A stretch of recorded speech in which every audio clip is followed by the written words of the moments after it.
how hard you hit. It's about how hard you can get hit and keep moving forward. To infinity and beyond! Some people without brains do an awful lot of talking, don't they? It's classified.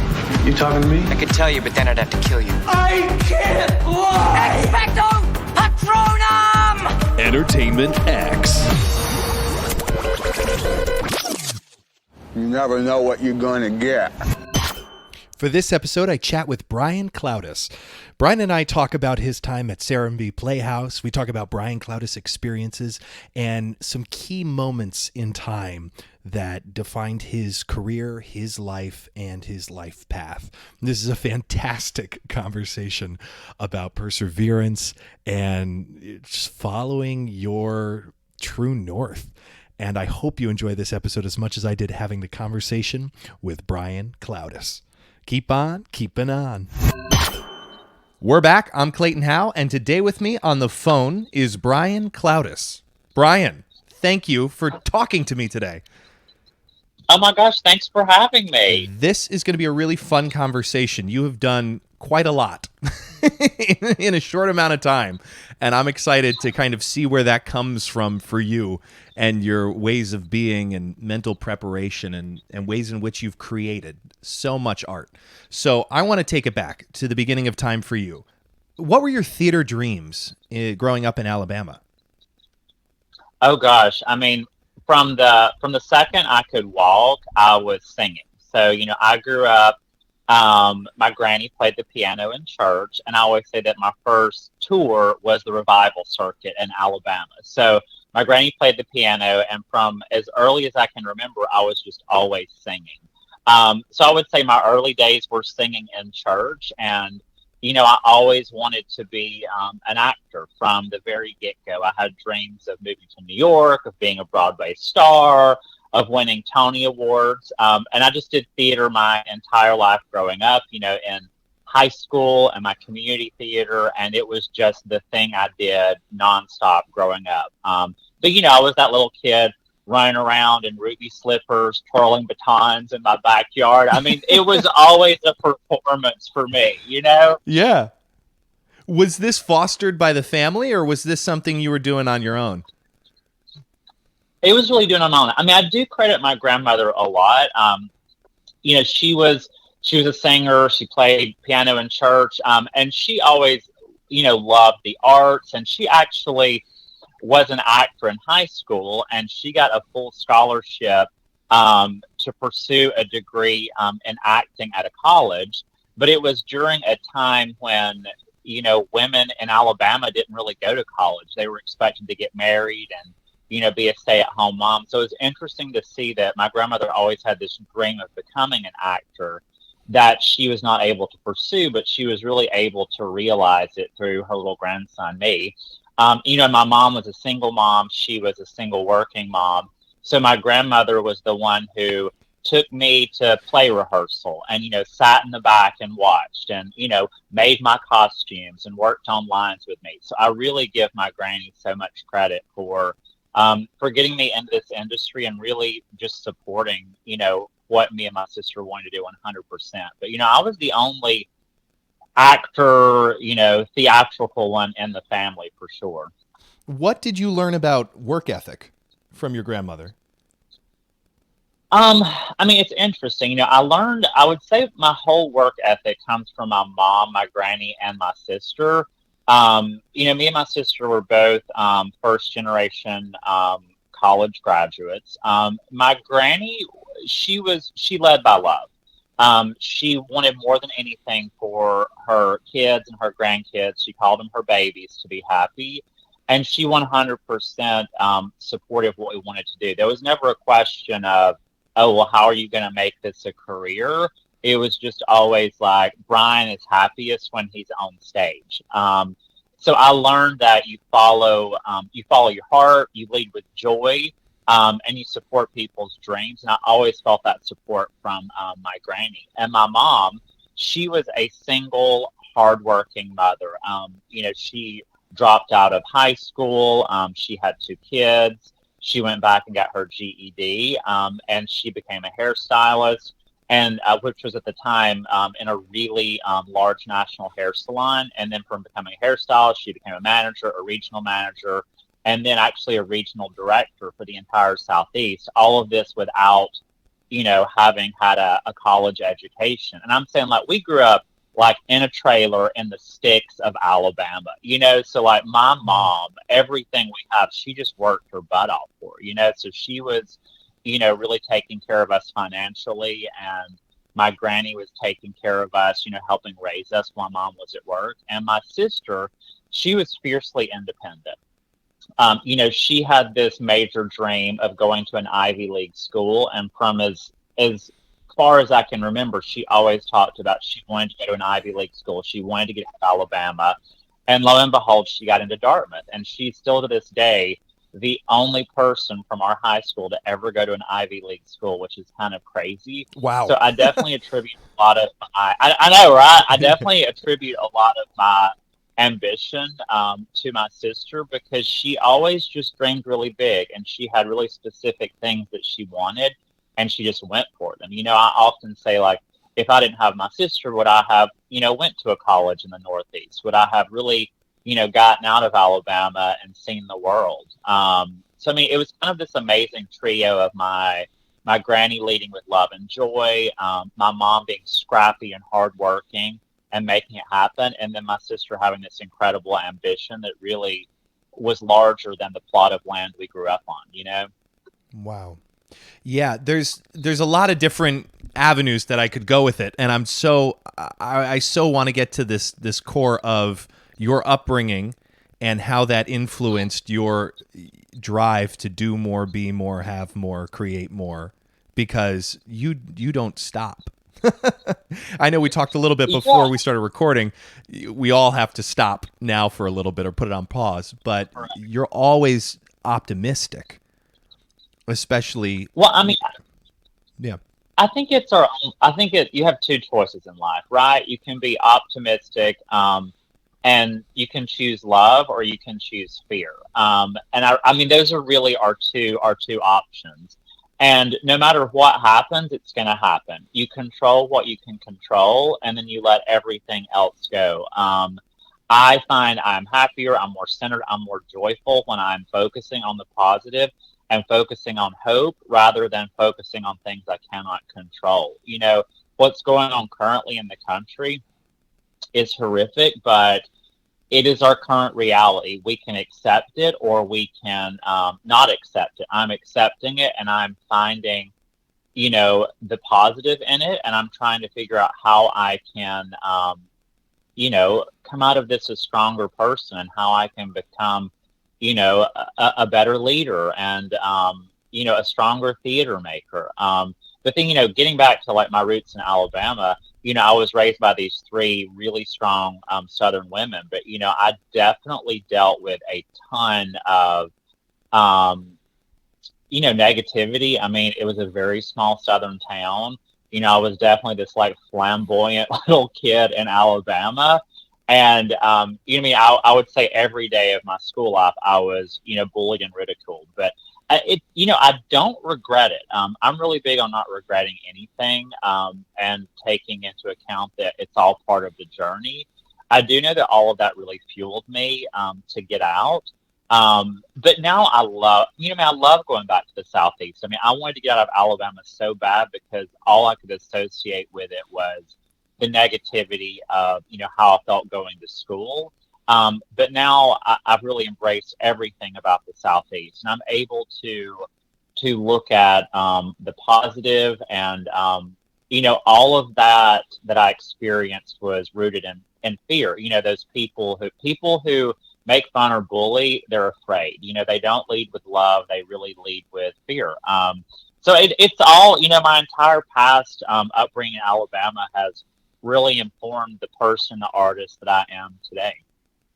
Yeah, that's a good point, though. Also, seeing the positive and allowing it to overpower the negative and the fear, because you're absolutely right. I love what you're saying, because you're right. It's your two choices are love versus fear, and then coming out of school and having that background, it's empowered you. It hasn't put you in a powerless position. I just love it. I love this. Okay, I want to talk about New York City and following your heart, really. Your decision to, go up there and perform, but also the decision to leave and head down to Serenbe. Was this a massive conversation? Was this a no-brainer? A no-duh? Or what was that journey? I mean, I will tell you, I'm pretty big on listening to my gut and following it. Even at my darkest times, I've always had this ability to really tune into, I call it that whisper. And it's a whisper, then it becomes like a voice, and then it becomes like a scream. Yeah. So I say you always want to listen to the whisper before your insides are screaming at you. And from Alabama, I went to Massachusetts. I got my undergrad degree from Amherst. So I was in the New England area for 4 years. And then I transitioned from New England to New York City. And I was there for, almost 4 years. And I would say, like, the first year, I just loved it. The second year, I liked it. The third year, I didn't love it. And the fourth year, I was miserable. And for me, it was really realizing that I just wasn't cut out to be a New Yorker. I found it like very, for so many people that I just found it isolating. I felt lonely. I didn't feel like myself. And that really began this major discovery of how important environment is to me as a person, and also an artist. And I just got to this point to where I knew I had to make a change or I was going to go into some, deep, dark depression. And I remember calling my sister one day and just saying, I feel so freaking stuck. I'm working this retail job. I'm not auditioning anymore. And she said, just pack your bags and come home, for God's sakes. And I was like, oh, I guess I can just do that. But the funny thing is, right as I was having this thing, I was like, you know what, I'm just going to go to a couple more auditions and see what happens. And randomly an audition at Tokyo Disney for a tall male country singer came out. I was like, well, Lord, that's me to a T. And I went in and I booked it immediately. And within a month, I was in Tokyo. So, when I booked that job, I packed all of my bags. I shipped them home. And I was like, after Japan, I'm not going back to New York. I know that. And then that led me, that year in Japan led me to know, and I wanted to go back to grad school, and that I wanted to be in the Southeast near my family. So post-Japan, I moved to University of South Carolina and got my MFA in acting there. And it's funny how, all of that led me to Serenbe. Had I not moved back to the Southeast for grad school, I would have never discovered Serenbe. I was staying with my sister and her family who live outside of Atlanta. And they had said, hey, come stay with us this summer before grad school. We can all hang out. And they said there's this new place called Serenbe. You've got to come check it out. It's like bizarre. It's in the middle of nowhere, but it's so beautiful. And I went and visited, and I just got this really weird gut feeling that I was somehow connected to the place. And meanwhile, I had only been an actor. I had never directed. I had never produced. I'd never done any of that, but I knew I was interested in it. And so, I visited Serenbe. I got that weird gut feeling and went to grad school, and I kept thinking about Serenbe. And I said, you know what? There's some reason I'm thinking about that place. I'm just going to drop them a line. And I literally went to, contact us at serenbe.com on their website. And I shot them this email that was like, hey, I'm Brian. I'm an actor from New York that's moving back to the Southeast for grad school. I know this sounds crazy, but I think I'm supposed to start a theater in your community. And they emailed me back, and I was like, whoa, I didn't expect that, one. And then they said, well, come have coffee with us. They were really in the early developmental stages. Yeah. And I met with the powers that be there. And they said, well, if you're really serious in this, put together a business proposal for us. And then also, there's no structure here to do theater in. So what would your answer to that be? And in that split moment, I said, oh, we'll just try it outside and see if it works. And I mean, that reply really defined my, the past 11 years of my career. So I put together a business proposal after ordering a bunch of books on how to start a nonprofit theater company. I mean, I had no idea what I was doing. I was just following what others had done. So there was this sense of being just completely fearless. I wasn't afraid to mess up because I didn't know what I was doing. So I always say sometimes too much training can really cripple you.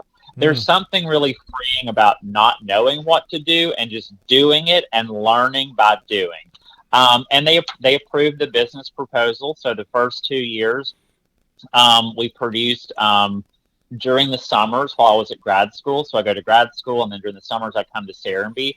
And I just started listening to what people were saying. I mean, I will tell you, my goal was never to be an outdoor site-specific theater producer. I wanted this beautiful, vintage theater on the square with a gorgeous marquee, all lit up. Like, that was what was in my head. Yeah. But very quickly, audiences naturally started saying, oh, it's theater under the stars, theater al fresco, theater in found spaces. So I just let the audience really define the mission of the company. So it wasn't my goal. I wasn't as a little kid thinking I want to be an outdoor site-specific theater producer.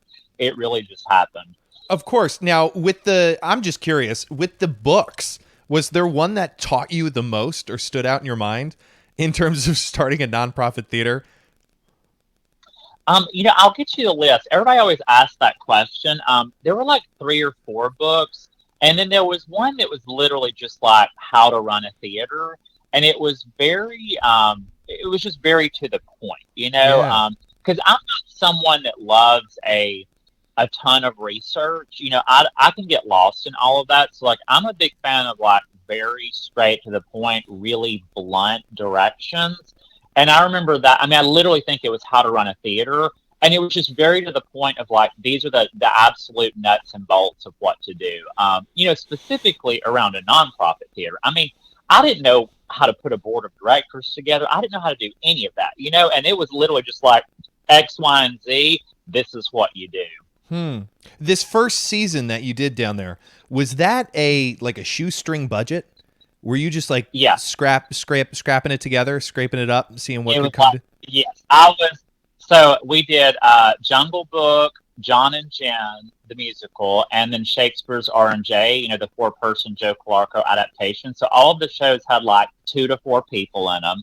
I was directing them all. I was in them all.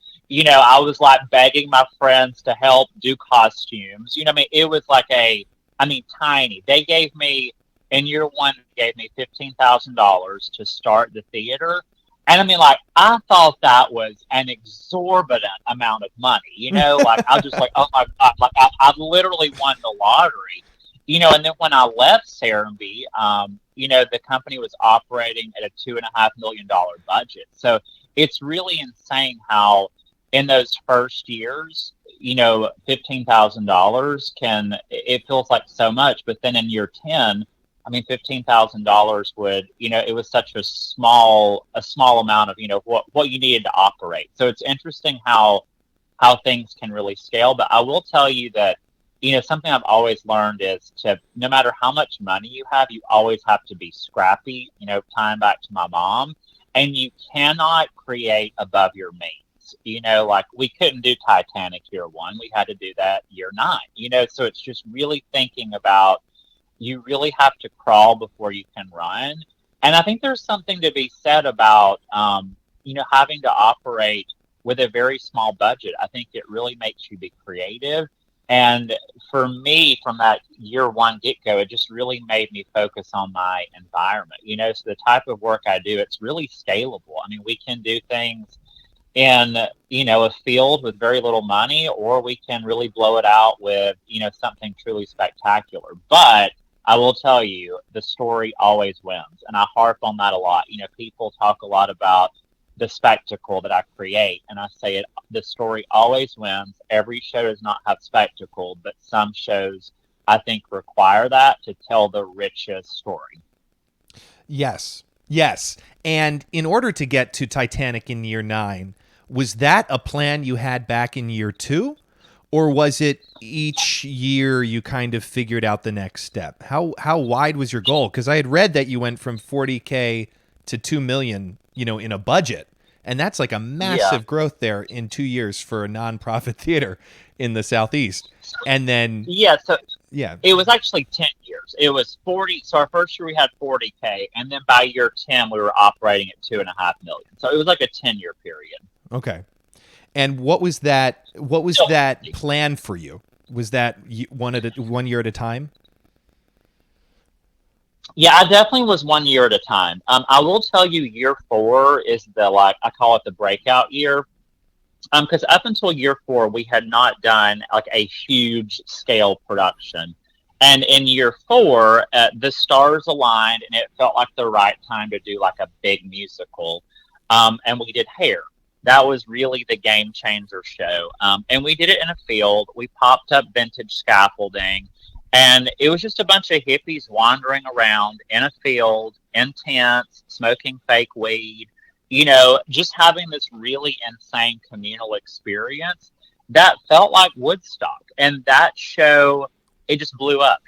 We saw our audiences go from 50 to 100 a night to 400 a night. And it literally almost happened overnight, So I always say your best way to create buzz is to create an incredible product. You can have all of the fancy stuff leading up to it, but if the show isn't amazing, people don't care. So I always say the number one thing is the show has to be amazing. And there was something unique about that show. Nobody in Atlanta had done anything like that in so long. And people just started freaking out, and everybody from Atlanta came and saw that show. So that experience really opened us up to not only being an outdoor theater, to really being an experiential theater. So people started calling us immersive, experiential.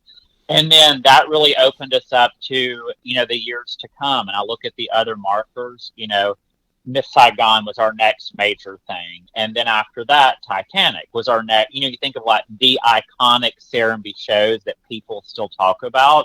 But I did not, in year 2, think I want to do Titanic. In year 4, when we saw how cool this immersive thing was, I started thinking, how can we press it to the next level? And when we did Miss Saigon, I think it was year 6, people were I was like, we're going to land a helicopter during the iconic helicopter scene. And people were like, bullshit, you'll never do it. It's never going to happen. And when I hear that stuff, it just fuels me.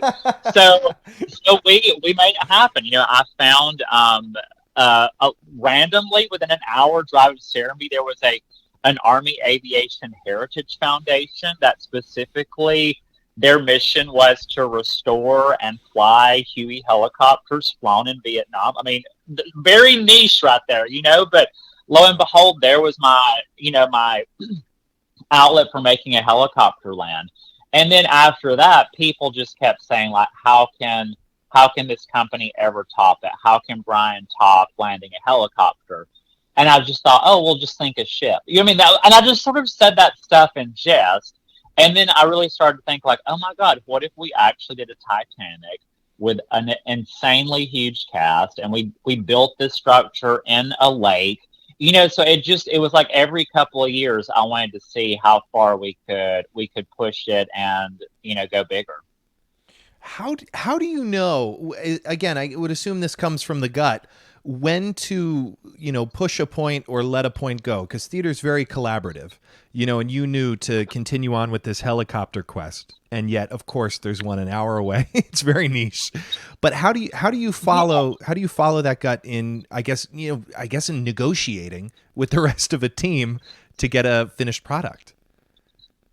Yeah, so I say you have to have your non-negotiables, right? What are the things in the show that you will absolutely, that you have to have them to make the show happen? And although theater is a collaborative art form, I do like being in charge. And I will tell you that from the very beginning. I do like to collaborate, but as a director and producer, I have the final say and I'm in charge. And I just say that going into it, but I love everyone giving ideas. And when it comes to these big ticket items of getting them or negotiating it all, you have to listen to people. And you have to hear no before you hear a yes. And I'll use the helicopter as an example. When I started calling them and emailing them, and they just refused to talk to me. They were like, are you insane? We're going to land a helicopter every night for a month in a musical in a field. what? I mean, they just thought I was like, had lost my marbles, you know? Right. So I was like, okay, I'm just going to drive over there and introduce them and charm them. And so I drove over there and I was like, hey, y'all, I'm Brian. I was that guy. And I say it's like a romance novel, right? You have to make people fall in love with your vision. And whenever they say no, you just ask them why. You can't get upset. You can't act like they don't know what they're talking about. You just have to keep asking the questions why. And so, you know, when I went over there, part of them were like, oh, well, this kid's got some balls. You know, like he's just driving over here and talking to like all of us like army dudes. And I just told them I have this dream. I said, Miss Saigon is one of my favorite shows. I've always had this dream of doing it. And I have this awesome company that doesn't have a theater or doesn't have walls or a ceiling. And I think how incredible to show the climax of this story by landing an actual helicopter in a field. And the first thing they said is, oh, well, we don't have pilots trained to fly at night. And I said, well, what if we paid them to get that training? And he said, oh. And he said, and also, we can't land it in a tight area. And I said, well, I have this really open field, and I would love for you to be my guest and come out and see the field and see if you think it's even a possibility. And I would love to treat you and anybody here to lunch if y'all come out. Like, I would just, you know, I really want to make this happen. I'm super passionate about it. And literally, this is what I did on the flip side. And I was like, oh, also, just so you know, the New York Times is covering this. And that was a complete lie. I literally just said it in the moment. But in my gut, I felt like this was New York Times worthy. And he went, oh. And I was like, yes, it'll be incredible press for you. And just think about all the fundraising opportunities that will come out of this for your organization. And lo and behold, the New York Times did cover it. But at the time, I did not know that. But I firmly believed if we could pull this off, it would be New York Times worthy. So then, you know, the rest is history. He came and visited. He saw the field and he was like, oh my gosh, this actually is big enough, you know? And he said, oh, well, you know, what if this becomes this really cool, like, community event for both organizations? And then the cool thing is that, you know, all of these Vietnam vets, they flew it every night. And it became this, like, sort of fight over, like, who was going to get to fly it every night. And their families would come before the show and they would hang out together. And, you know, the spouses to ride the helicopter every night. So it became this, like, major community building event where two very different groups came together, and you had musical theater people and you had Vietnam vets who, you know, became dear friends over creating this thing together. But you have to have your list of non-negotiables. And for me and Miss Saigon, the helicopter was one of them. Yeah, you need the helicopter, but to have a real one. And I'm just curious, a logistical question. Did any of the actors get on this helicopter? Because the actors, yeah, they did not. So we staged it to where the helicopter landed, and you see Chris and some soldiers like running behind this thing that looks like they're getting into the helicopter, and the helicopter would take off. You actually can't start. You can't have a human within 200 feet of a moving helicopter, because that's when, like, heads get chopped off and, you know, debris gets flung to your face. So we were able to land it within 200 feet of an actor or an audience member, but you're not allowed to put people in it and take them off. That's just like a whole different liability set right there. We would have to turn the helicopter off and then restart it.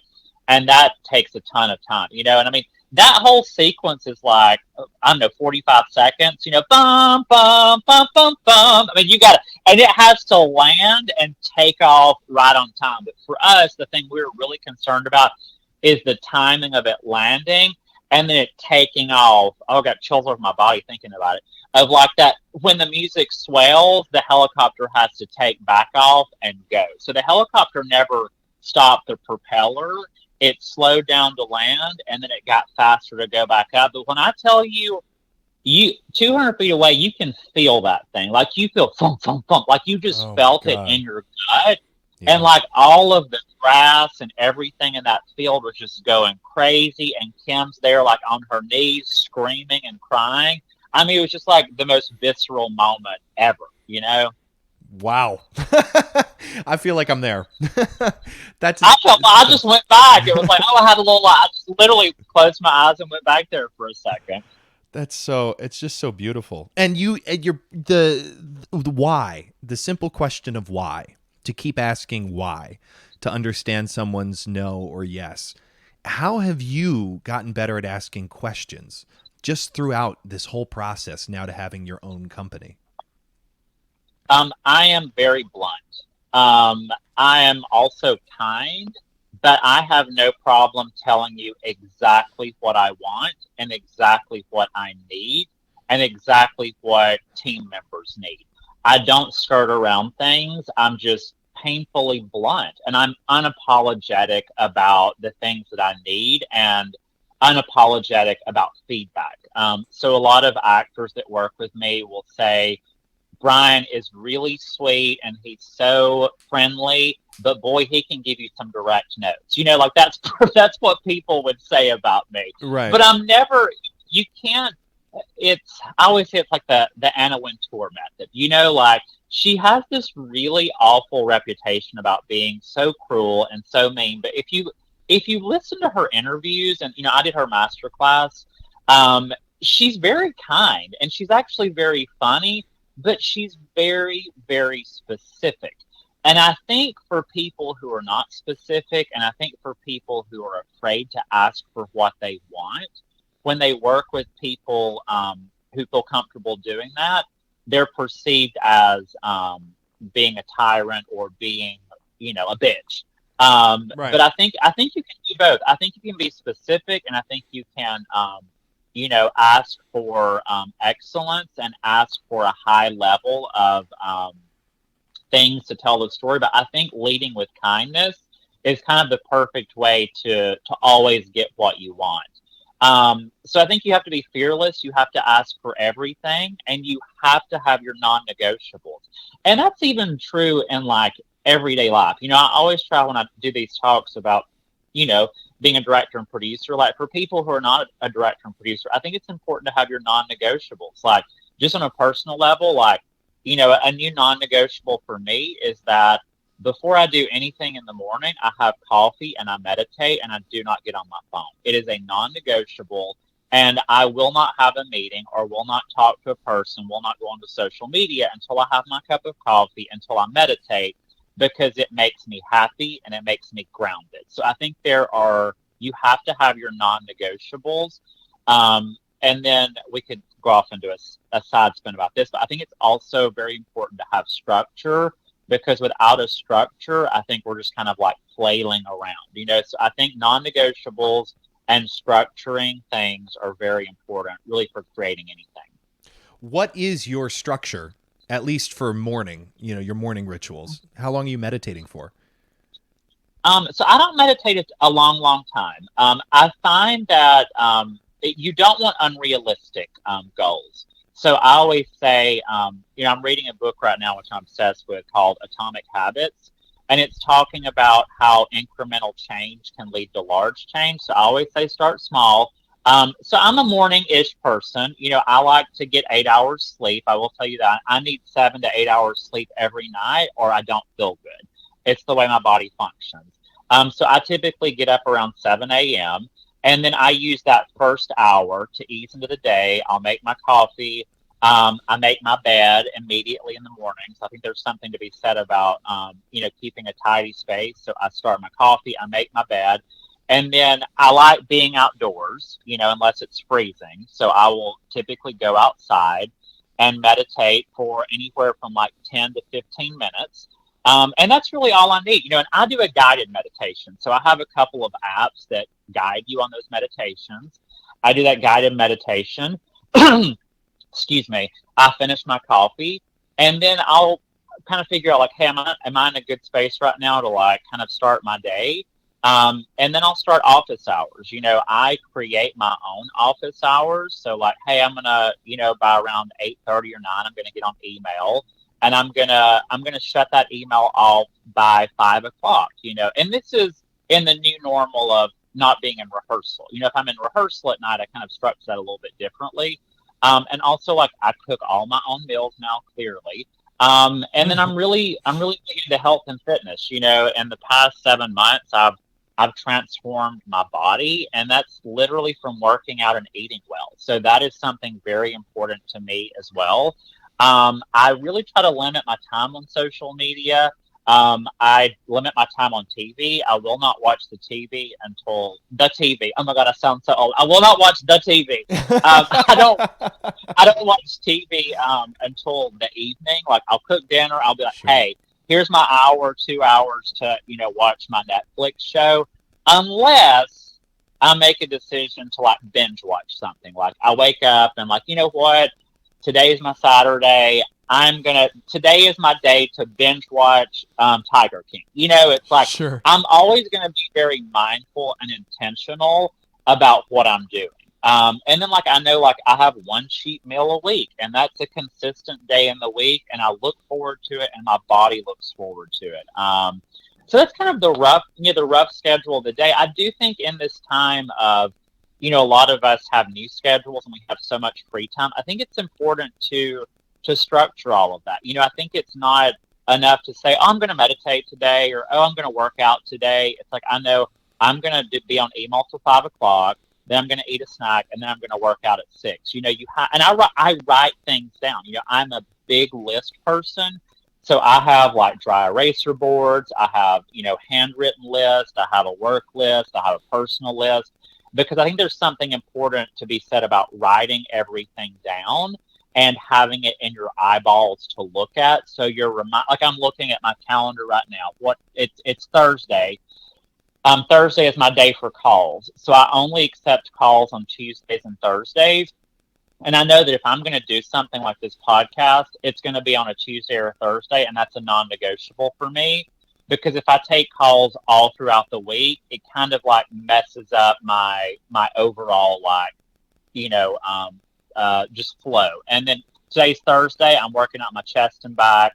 Tomorrow's Friday. I'm going to cook a new recipe every Friday.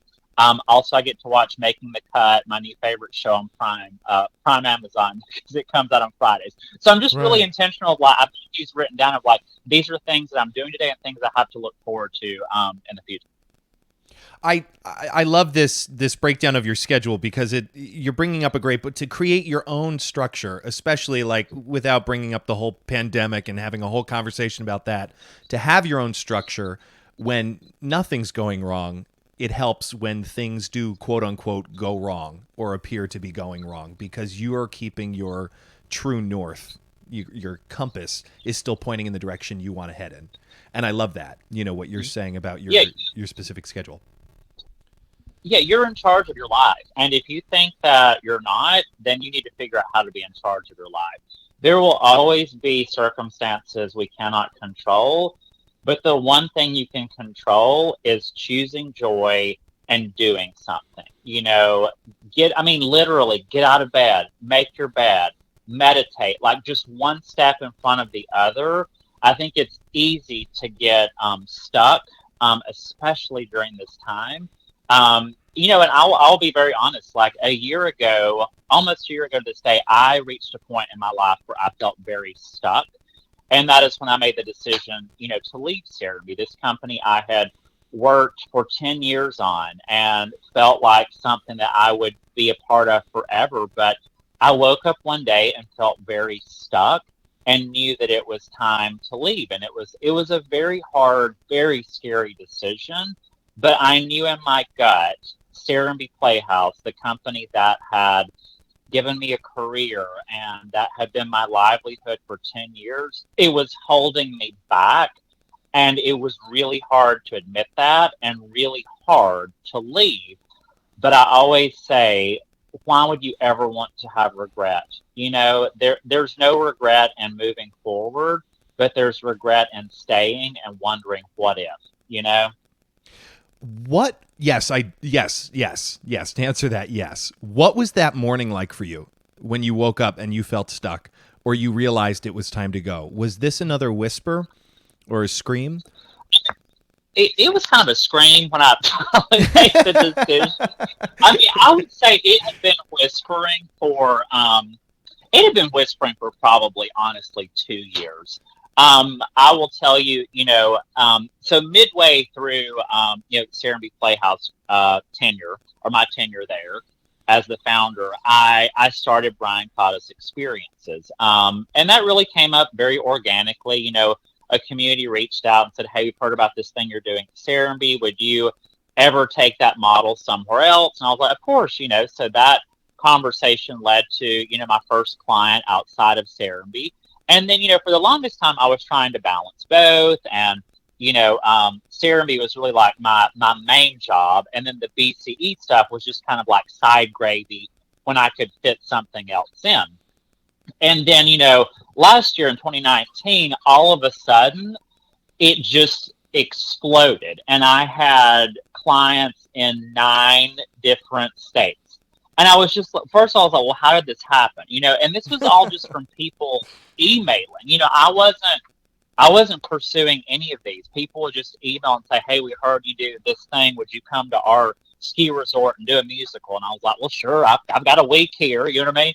And so I just all of a sudden realized, oh my God, how do I do both?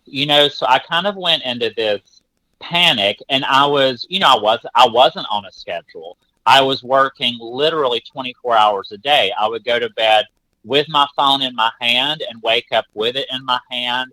I wasn't centered. I wasn't grounded. I was just floundering, and I tried to do that for a few months. And it came to a head a year ago when I was directing Ragtime in Serenbe and directing Mamma Mia in Ohio at the exact same time. And in my head, I thought this made sense. So I'm not kidding you, flying back and forth every week. The choreographer would set something in one venue, and then we would flip-flop. And I was going back and forth for this 3-week rehearsal period. And I found myself, and I'm really big on listening to your body, because I think your body interprets things physically before your mind can. I started listening to how my body felt. And every time I would go to Serenbe, I felt my chest clench, and I felt like I could not breathe. And then I would go to Ohio, and I felt so joyful. I felt released, and I would dread every single email I got about Serenbe. I would dread every single thing about Serenbe.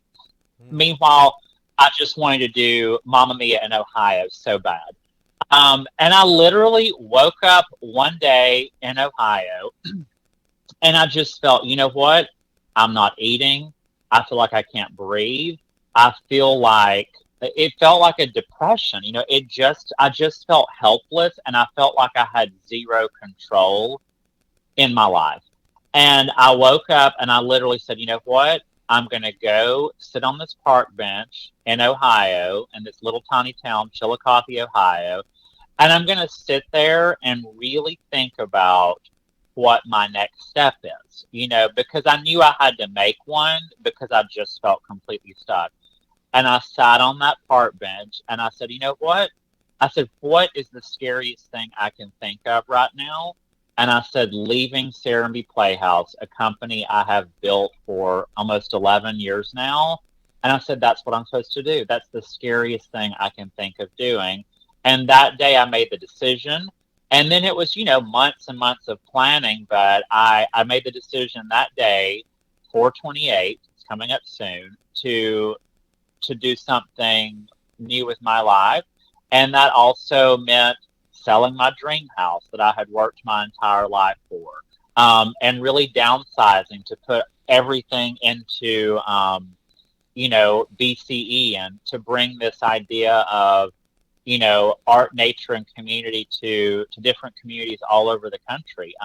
And it was honestly the best decision I've ever made in my life. And I will tell you, a year after, it took a year to get to this really joyful, grounded place. I'm so happy I did it, but it doesn't happen overnight. But I do say the first step is having the nerve to make a bold choice that your insides are telling you to do.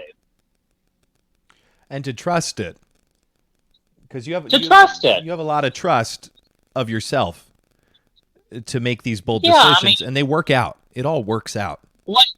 When here's the thing, you can't live in a what if.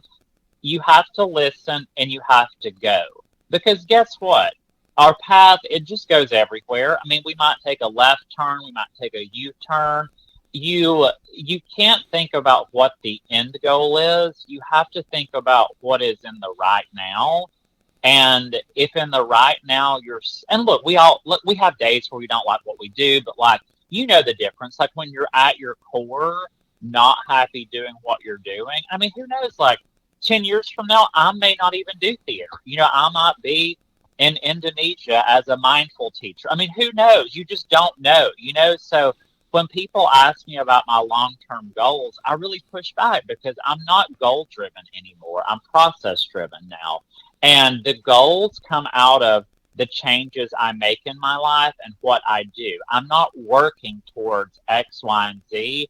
I'm working on the now and seeing how everything that comes into my life is positive energy, and I'm letting go of everything that is negative energy. And that includes jobs, that includes possessions, that includes people. I'm a big proponent of letting people go out of your life that do not bring you joy anymore. You have to know when to allow people to leave, because we're constantly evolving. And someone that was your best friend 10 years ago is a different human now, and you're not meant to be together anymore. So I say there's nothing wrong with letting people go. If they're not making you happy and you don't smile when you think about them, they are not meant to be in your life. That's a wonderful, wonderful sentiment. I think many people can grow from hearing that because we have so many. So many. And it's like, I think we look at things as failures in life of leaving a company or leaving a relationship. They're not failures. They're allowing yourself to be the best current version of yourself. Who we are now is not who we were 10 years ago. We're constantly evolving, and we're constantly becoming, the most refined and joyful, hopefully the joyful version of yourself. And one thing I do want to say right quick is that something I have learned, we talk about, change and knowing when to move on, is you have to change your relationship with discomfort. I welcome discomfort now because it is my body telling me I need to make a change. So rather than fearing anxiety and fearing discomfort, we have to embrace those feelings and know that that is the need for something to shift in our lives. So changing your relationship with discomfort is, I think, something that will literally change your life. Has that gotten easier for you more recently since Serenbe? Since leaving Serenbe? The discomfort, the unknown? It has. I will tell you, I wake up every morning very joyful. I wake up embracing the not knowing. And, without getting into a ton of it, it was heartbreaking. Things ended a little unlike I wanted them to end. And I had a lot of hurt feelings. And I think people on both ends had tons of hurt feelings. But at the end of the day, I had to focus on my personal joy. And it's interesting because people who've worked with me this past year through BCE and have worked with me at Serenbe the past few years, they come up to me all the time and say, I don't know what's different about you, but there is something very different. You are so much more connected. I feel so much more in line with your vision. And I feel like you're just 100% present. So it's like, not only am I feeling these changes, but, actors are seeing these changes and they're seeing me more connected, and hopefully creating, richer art. But yes, I feel like a different human than I did a year ago. I mean, honestly, I mean, physically I'm in different shape, mentally I'm in different shape, and spiritually I'm in very different shape. And look, we all have bad days and good days. Like some days I'm like, yes, I'm here, I'm present, hallelujah. And then some days I'm like, oof, today's a little bit of a struggle. But I think acknowledging that and saying it out loud is important. Don't lie to yourself, because guess what? That ain't going to help. Just always be really honest and really be kind to yourself. And I do think it's in this day where we live on social media and like, oh, we just always got to be so joyful. If I'm not having a joyful day, hopefully I am, but I'm not going to lie about it and post on social media. But I'm also not going to post on social like, hey, I'm having a sad day, everybody give me attention. That's just not my style anymore. Yeah. Some people thrive off that, but also misery attracts misery. I'm not going to have people I try to follow people on social who are mindful and who inspire me and who bring me joy. I don't want to talk about politics on social media. I don't want to talk about misery on social media. If I'm going to go on social media, I want it to bring me joy and make me laugh or make me more buoyant, Yeah. Well, yes. And the best part about it is that it's cultivated. So you don't have to see all of that on there, and you can always just go read the news. That's the best part about the phone. Cultivate the life you want.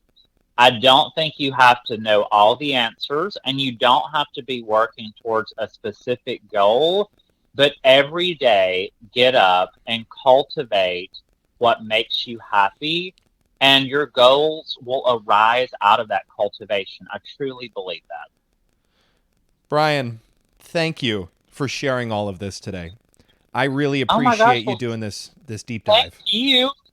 And it's so good to connect with you finally. I know. It's so timely. It's just it's funny how things work out.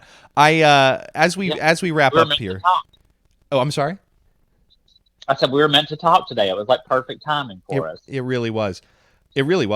As we wrap up, curious, if you could put a word or a phrase on a billboard for millions of people to see, does anything come to mind? I mean, it would probably be "How you Durin?" I mean, honestly, with like an exclamation point, because I think my goal is to make people smile and laugh, and I think whenever you see "How you Durin?" you can't help but smile. It's really just kind of I say it all the time. So I think it'd be like "How you Durin?" Because I think the thing we always have to be asking ourselves is, how are we doing? And if we're not asking ourselves how we doing with a smile and with humility and with some humor, I think we're really ignoring all that life has to offer us. So ask yourself, how are you doing? And listen to the answers. Don't ignore them, and don't lie to yourself, because you know when you're lying. Listen to yourself and take one step at a time. My meditation this morning said, today is the best day of my life. And if you wake up every morning and say, how am I doing today? And if you say, today is going to be the best day of my life, hopefully it will be. There's a greater chance that it will be, especially with the attitude. It sure will. Yes, absolutely. And just a logistical question. Durin, Durin apostrophe. Correct. Okay. It's Y-A, how, Y-A, Durin. Perfect. Is there anything else? How you Durin? I love this. I just love it. I love this conversation. Thank you for being so open to all of these. Thank you for reaching out. And I can't wait till we can, grab a coffee in person, and maybe we can create something together one day. So that would be very, very exciting. Is there anything else you want to add before we end it here? I don't think so. I'm just really grateful for you, and I'm grateful for our time together. And everyone who's listening, take care of yourself. Lead with kindness. Lead with joy, and create the life right now that you've always wanted. I love it. I love it. I love this conversation. Ladies and gentlemen, Yay! boys and girls, Brian Clowdus. You've been listening to Entertainment X, the podcast. You can follow Entertainment X on Instagram at _EntertainmentX_. If you haven't yet, go to Apple Podcasts and subscribe, rate, and review this podcast. Join Clay next week for another curiosity conversation on Entertainment X. Thank you for listening.